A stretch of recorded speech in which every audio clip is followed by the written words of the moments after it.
Hello everyone, it's Friday, July the 8th. Really good news on this right here. Since the last briefing, zero new deaths. It's really great. That's great stuff and everything. Numbers are active cases are 2,428. That's not so great. New positive cases 870. It's not great, but it's not bad. Positivity rate is at 8.46, the daily positivity rate. We probably didn't have a whole lot of people test, but I've told you about the home test kits and all that kind of stuff. So that's affecting these numbers surely too. The cumulative rate is at 8.19. Recovered cases almost 528,000. This is not good. We have 263 people that are hospitalized now, 41 of them in the ICU units, and 8 patients that are on ventilators. If you look real close to the map, we're really changing in the wrong way here. We now have predominantly all across our state, we have yellow counties. We have a few still in the green, and we have one now that has progressed all the way to the gold. So that's Lewis County. So we've got to tighten up just a little bit. That's all there is to it. I've been preaching that day after day, but DHHR has identified the first probable case of monkeypox in the state of West Virginia. It's in Berkeley County, and out of respect for the patient's privacy, no more additional information has been released. I think our docs that are on today, Dr. Marsh or Dr. Amjad could talk to you a whole lot more about monkeypox. I think there's plus or minus a little over 600 cases now confirmed in the nation. And so that's something we got to watch, that's for sure. From the standpoint of our booster shots and everything, I've told you 1,000 times over. You've got to get this booster shot. Now just think about this just a second. 2,428 active cases in West Virginia right now. 870 new positive cases in the last 24 hours. There's 263 people that are hospitalized. Now, let's just think just a second about this. I've said this over and over and over, especially if you're 50 and older. But if you're outside of your window on your vaccinations, your immunity level is almost nothing. Just think of the risk you're taking. That's the thing that I can't get over. How in the world could you have made up your mind to take the vaccination, and we know how safe these vaccines are, and now you're out of your window to take your booster shot, and everybody's saying, you got to get that, you got to get that. And the hospitalizations continue to go up. The number of active cases are almost 2,500. You've got to get that booster shot. You've got to put that up on the top shelf of priority.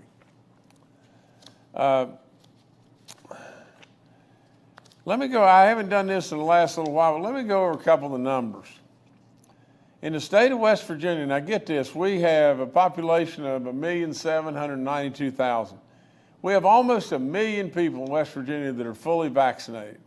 But if you'll drop on down here just a little bit further, that percentage is right at 55% of our total population. That's the kids, that's everybody. That's the babies, that's everybody.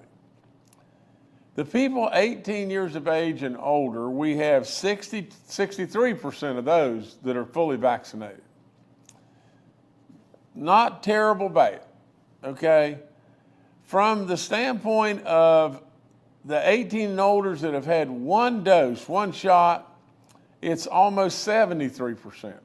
So there's a delta there of 10%. They've not followed up and gotten their second shot, need to do it, and they're doing it every day.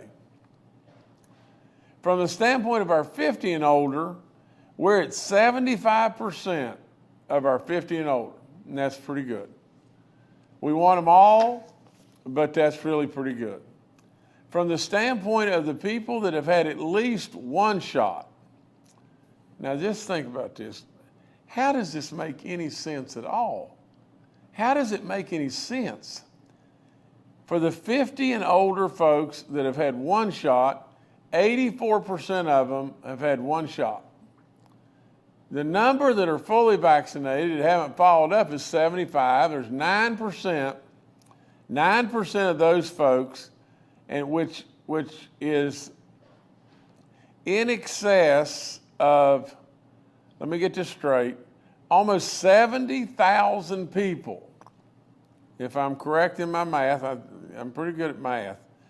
Almost 70,000 people have not gotten their second shot that have their first shot that are 50 and older. Doesn't make much sense, does it? From the standpoint of our 65 plus or 65 and older, 82.4% have had are fully vaccinated. Fully vaccinated. 79.5 have gotten their booster shots. Pretty close to 82.4. There's not many people that are still out there that don't have their booster shots. Now, let's just think about it. I mean, I say there's not very many people. There's still 60,000 of us, but there's 302,000 in that population. But now just think about this just 1 second, please.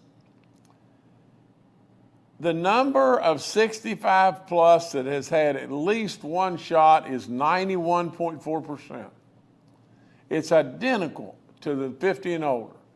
The number that have had two shots, fully vaccinated, is 82.4. There's a 9% delta there. 9% delta, on people between people that are fully vaccinated and people that, and let me get this straight, people that are fully vaccinated, 302,000. People that have had one shot are 335,000. There's 33,065 and older West Virginians. They're walking around out there, 33,000 of them that have not had their second shot. It's big time risk, big time risk. The vaccine calculator will tell you when to get those shots. All you got to do is call, get online and be registered in, and it'll remind you when to get your shots. All the other COVID information's up on our website. There's 79 outbreaks in our long-term care facilities. There's none in our church community.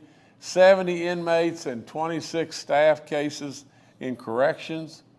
I remind you all the time, if you are a renter or a landlord, good gracious, please call us and try to take advantage of this rental assistance program. And the same is true for the homeowner assistance program.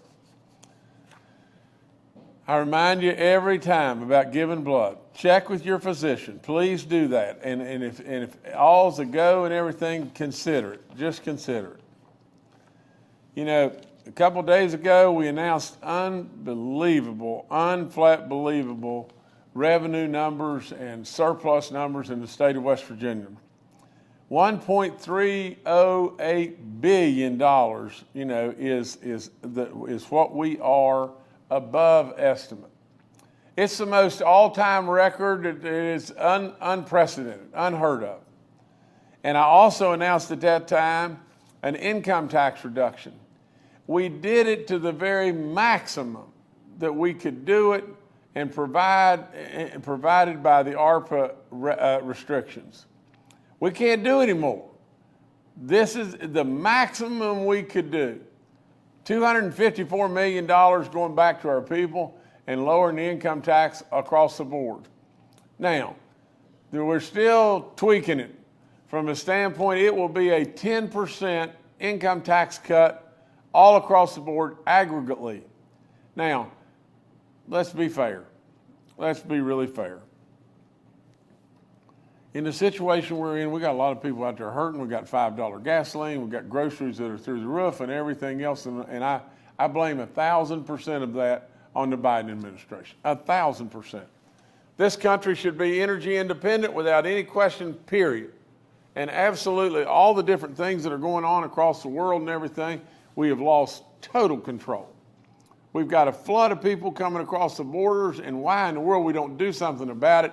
And this left thinking has got to go. That's all there is to it. It's got to go.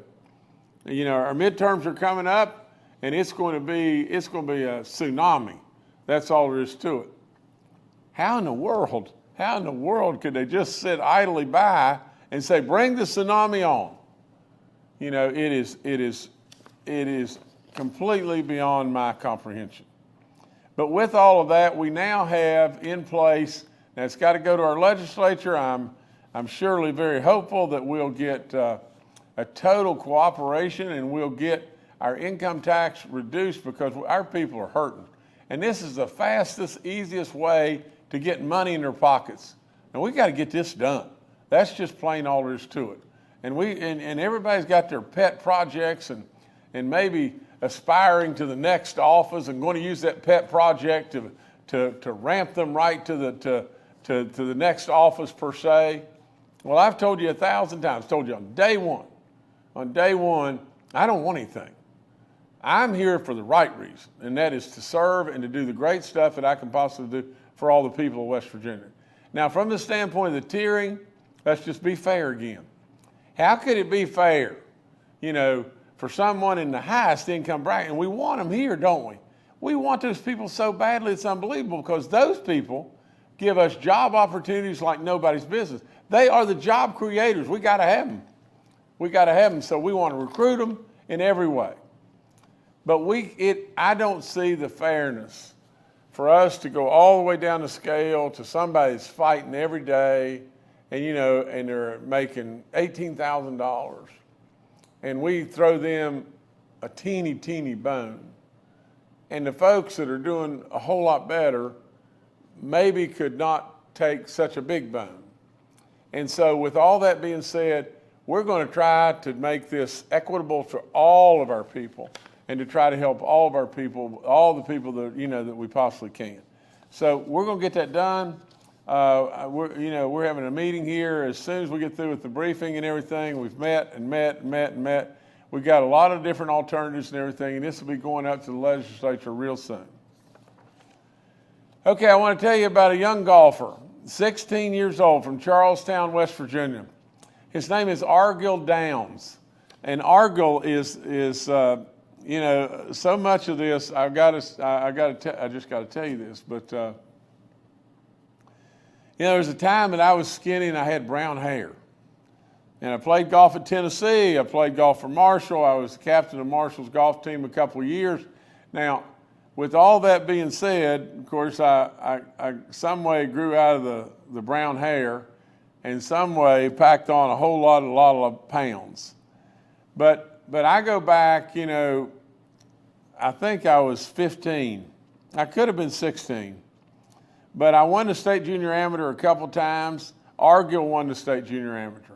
At that point in time in life, you know, I hadn't hardly ever been out of West Virginia, you know, and to be perfectly honest, this young man is now going to play in a golf tournament at Pebble Beach in California. You know, one of the most famous golf courses, period. He's been involved with the First Tee organization since he was 6 years old. Absolutely, the opportunities for young people today in the world of golf are off the chart. There's going to be 78 teen golfers from across our country that have received an invitation to come. You know how many people applied for that invitation? 3.8 million people applied. It is the most incredible thing in the world for this young man, and he makes us so proud. It's off the chart. So Argyle, you know, I know that it says just last week, Argyle became the first ever West Virginian to play in the First Tee National Championship where he came in third. I mean, it's just great. Last year, he became the first ever African American to win the West Virginia Junior Amateur Golf Tournament. We celebrate Argyle in every way. So Argyle, go tear him up. And the event is going to be televised nationally from September the 20th to September 25th. And believe in yourself and absolute Argyle. Just every time you stand over one of those putts, know it's going in. Know it's going in and everything. So congratulations and good luck to you. As far as our grant awards, yesterday I awarded a combined total of $1.9 million in grant funding for a pair of programs working to stop domestic violence and similar crimes across West Virginia. A little over $1 million is going to our Stop Violence Against Women program, and a little less than $1 million, $871,000 is going towards another grant program called Improving Criminal Justice Responses to Domestic Violence, Dating Violence, Sexual Assault, and Stalking. It's good stuff. Really, really, really good stuff. And so we want to encourage, support, but not only that, we want to do something about it. I mean, in all honesty, if you can just imagine the level of how difficult it would be dealing with some level of domestic violence, whether it be dating violence, sexual assault, stalking, all the different things, we need to do something about it all the time. So nevertheless, that's all I've got right now. And again, congratulations, Argyle, and we're really pleased today I didn't have to read any deaths. That's really good stuff. All right, thank you, Governor. Let's now go to Dr. Clay Marsh, our coronavirus czar. Well, good morning. And as the governor said, we continue to see COVID spread around the world and in West Virginia. And we do see a slight increase in our number of West Virginians in hospitals. And that is most likely because of the change in the dominant variant of COVID-19. We know in the US now, the BA.5 variant of COVID-19, which is another in the Omicron family, has become the most common variant, affecting about 52 to 57% of the sequence positive cases. And we also know that this variant is different than some previous variants because it has the ability to evade our immune system better than previous variants have, which means people that have been previously infected, particularly previously infected with the Delta variant or the very first Omicron variant, the BA.1 variant, may not have sufficient immunity because of that recovery to fight off the BA.5 variant, which again is now the most dominant variant in the United States. And also we know that people that have been vaccinated a long time ago or have not ever been vaccinated have a much higher risk of getting reinfected with this particular variant. So that's the reason why the governor and all of us are consistent in our hopes that all West Virginians will choose vaccination, because being up to date with your vaccinations is the most important thing that you can do to protect yourself and your family from severe disease or hospitalizations. And it turns out, as I said, I think the last press brief, that if you compare people that have gotten all their vaccines, let's say that you're over 50, that would be 4 vaccines versus people unvaccinated. The fully vaccinated person has a 42 times protection against dying versus somebody unvaccinated, and has a 4 times protection against dying versus somebody who has gotten 1 booster, but not both boosters. And it turns out that in a recent study from the CDC, I believe, there was the estimation that 235,000 lives have been saved from the COVID vaccines, and people who have been up to date with their vaccines, taken all their vaccines. And that's a 58% reduction in deaths in those people. And a recent study that looked at the causes of death in America in 2020 and 2021. And in 2020, COVID was the 3rd most common cause of death in our country. In 2021, in the age group 45 to 55, COVID jumped to the 1st cause of death. So it really does reinforce why it's important to be vaccinated up to date, not to mention long COVID. I'm going to pass the ball to Dr. Amjad to address the monkeypox potential case that we have in West Virginia. And I'll be happy to add any additional information that might be helpful to her comments. So thank you. Thanks, Clay. The governor did mention earlier that we do have our first probable case of monkeypox in Berkeley County. Of course, private information will be held for now. The Bureau for Public Health has been working with Berkeley County Health Department to notify any close contacts of the individual. We do want people to know that it is the risk to West Virginians is extremely low. You do have to come into contact with someone who has monkeypox, whether it's through sharing bedding, coming in contact with blisters that they might have. But we also want to reassure healthcare providers that if you have a suspect monkeypox case, that you can contact your health department to get advice on how to, get the sample properly and send it to the lab. Our state lab is able to test for monkeypox. CDC does confirm these cases as well, but we still do have our first probable one. Also, to let everyone know, there is a vaccine for high-risk individuals as well as healthcare providers who may come into contact, which is something as an option as well that we are working on. And there are treatments for antiviral treatments for someone with monkeypox if they are severely ill. But Clay, did you have anything else to add for that? Thanks, Ayn. No, the only other thing I guess I would add is that we have seen this outbreak around the world, which has been fairly unusual. Usually monkeypox is isolated to indigenous areas, which are generally parts of Africa. Monkeypox is related to smallpox, but is much less deadly and much less severe.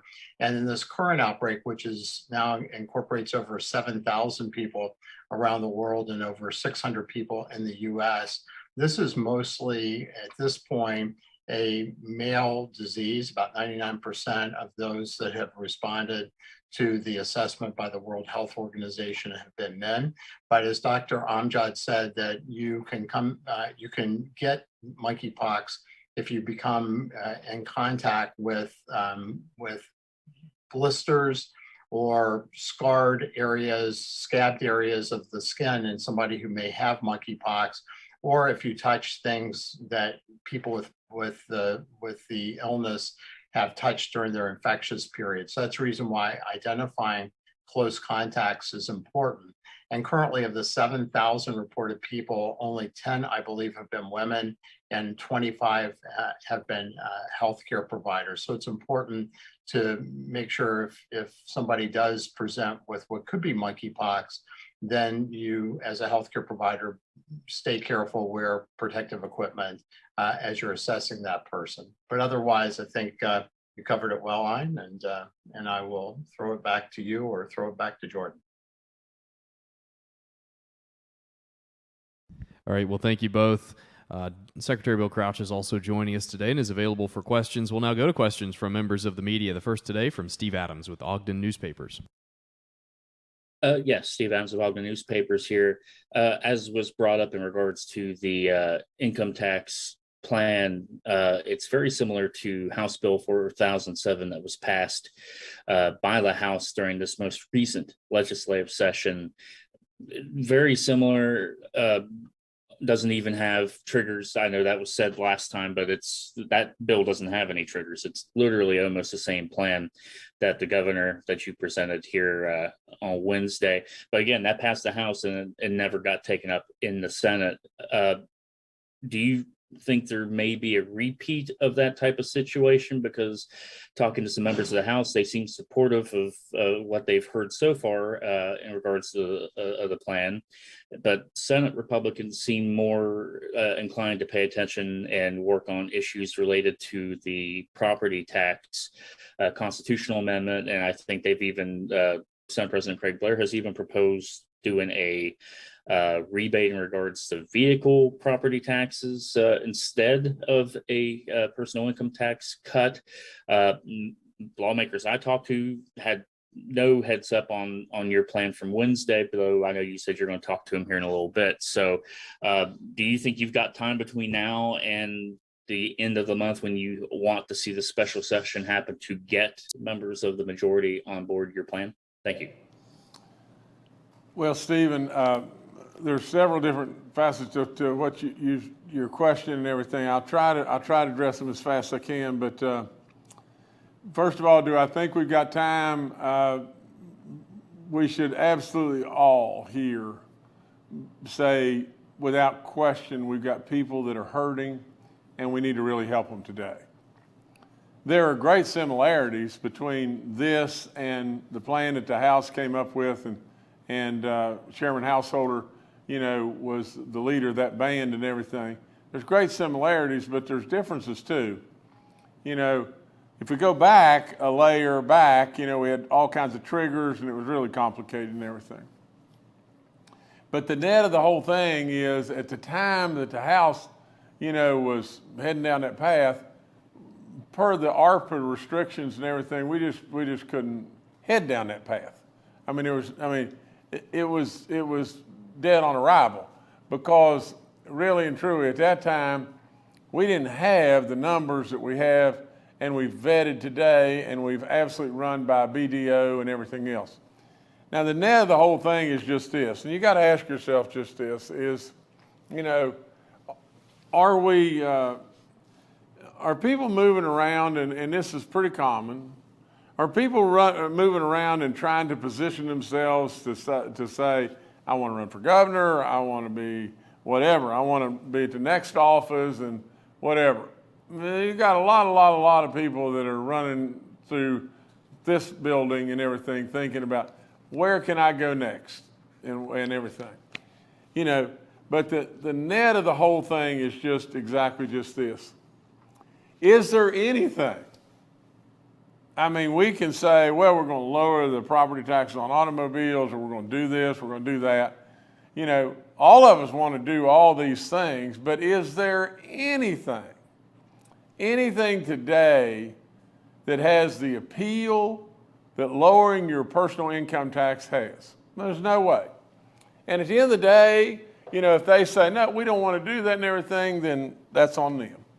All I can do is bring the horse to water. Now, I can tell you without any question, we need to get money back in our people's hands today. We absolutely need, as a state, to be the state that's the most northerly, that's the closest to population, to get on the move to try to let the world know that West Virginia is on a pathway of reducing and eliminating their personal income tax.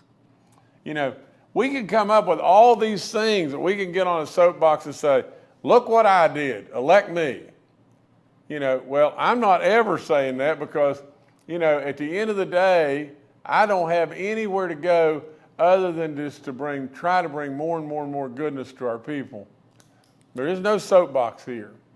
Without any question, I'm not looking for the next office.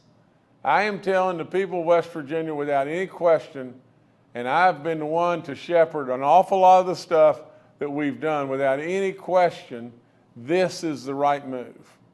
There's no question whatsoever that this is the right move that will bring more and more goodness to West Virginia.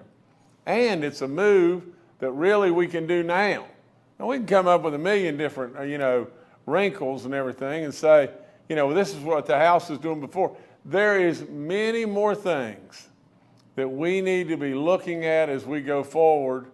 And basically our economies will drive us and tell us which way to go. But at the end of the day, you got to ask yourself, is there anything more important than this? Is there anything that can get money into people's hands in a faster way? Is there anything that can absolutely send a message to the world and drive more and more and more population and opportunity here? Is there risk?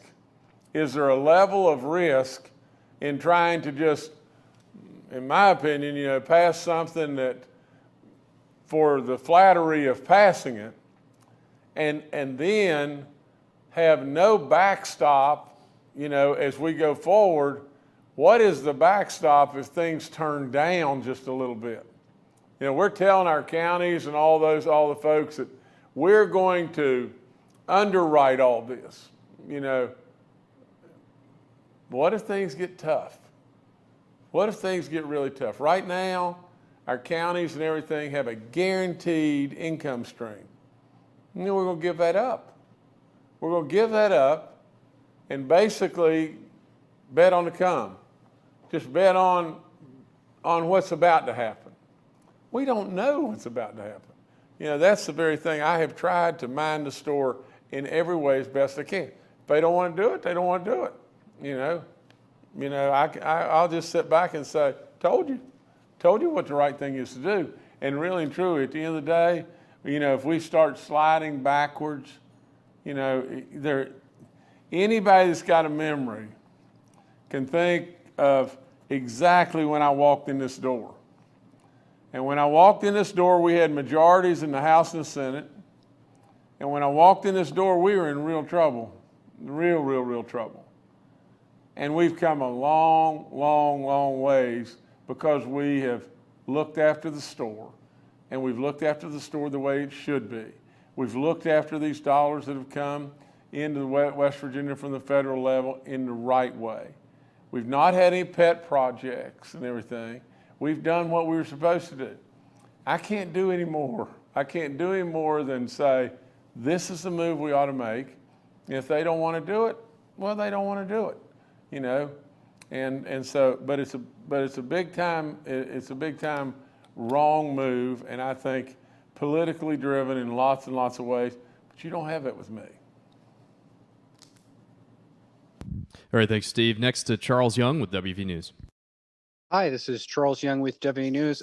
Governor, I just wanted to follow up with the same question I had on Wednesday. Do you have a better idea at this point if you're going to ask lawmakers to take up the abortion issue at the same time? And does that complicate either or both matters? Thank you. Charles, you know, I've got more insight in regard to that issue and everything. I think it's pretty daggum clear, especially from the House side, that they're not ready. You know, does that mean that we can just kick the can down the road, you know, forever? No. You know, I said we'd do it really soon, and I'll hold to really soon. You know, but I don't think our lawmakers, especially on the House side, are ready, and they're doing their deliberation in regard to how they're going to craft this without any question whatsoever. Our Attorney General is driving the boat saying we got to listen to our Attorney General. I mean, for crying out loud, you know, Patrick Morrissey is a super brain. That's all there is to it. And Patrick Morrissey's a good man. And you know, he's basically saying, you know, that the laws, and we do know this, the laws are archaic, they're ancient and everything. We got to do something. We got to clean it up. We're either going to get our brains beat out in court, you know, or we're going to clean it up. Well, we got to get on with it. That's all there is to it. But will the House be ready by the 23rd or 24th of July? No way. You know, they got to get ready quick, though. And that's all there is to it. So first go round, this is probably going to go by itself. We'll call a special session as soon as I know they're ready. But just to call a special session and them say, well, we're not ready, you know, that's not going to happen. I mean, that's a waste of time. All right, thanks, Charles. Governor, I'll turn it back to you. Well, okay. I just say this real quick. From a standpoint of revenue, West Virginia is really cooking, but it doesn't mean that we're going to stay that way forever. And really and truly, we can ensure staying that way forever and getting only better if we really, really pay attention to minding the store. From the standpoint of what Dr. Marsh said earlier, and I try to listen to these people all the time, he said, if you're not vaccinated at all, now just think about this. Do you really want to take this kind of chance? If you're not vaccinated at all versus somebody that's fully vaccinated, you have a 42 times greater chance of dying than somebody that's fully vaccinated.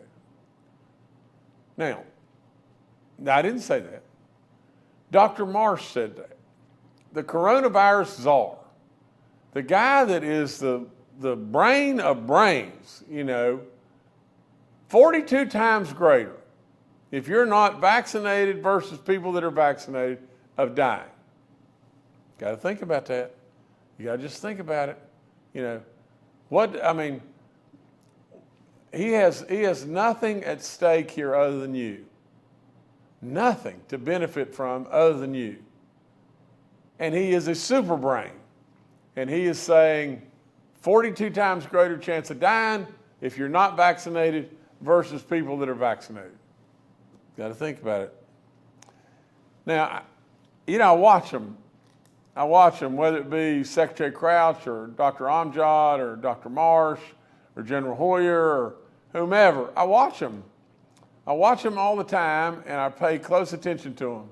General Crane, all the different folks, and all the underpinning below them of great, great, great people. You know what I say, and I've said it a bunch of times, but I haven't said it enough.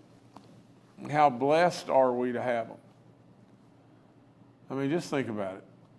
Think about the Dr. Marsh, Dr. Amjad, General Hoyer, Secretary Crouch, General Crane, all the different people that we've had over and over and over that have stepped up and come up with ideas and done something. Tell me one thing that has absolutely turned so bad that it's turned into a scandal or whatever it may be. Tell me one thing that really and truly is a hot button in the media and everything where these people have really screwed up. And you can't do that because they continue to pitch great games every day. We are really blessed to have them. Really, really blessed to have them. That's all I've got. We've all pulled the rope together. We want to keep pulling the rope together. And at the end of the day, that's how West Virginia is getting through this, and that's how West Virginia is continuing to thrive. At the end of the day, we give so much credit, all the credit, in my opinion, first and foremost to God above, but secondly to the hardworking West Virginians that make it happen every single day. Keep at it. God bless all of you. Thank you.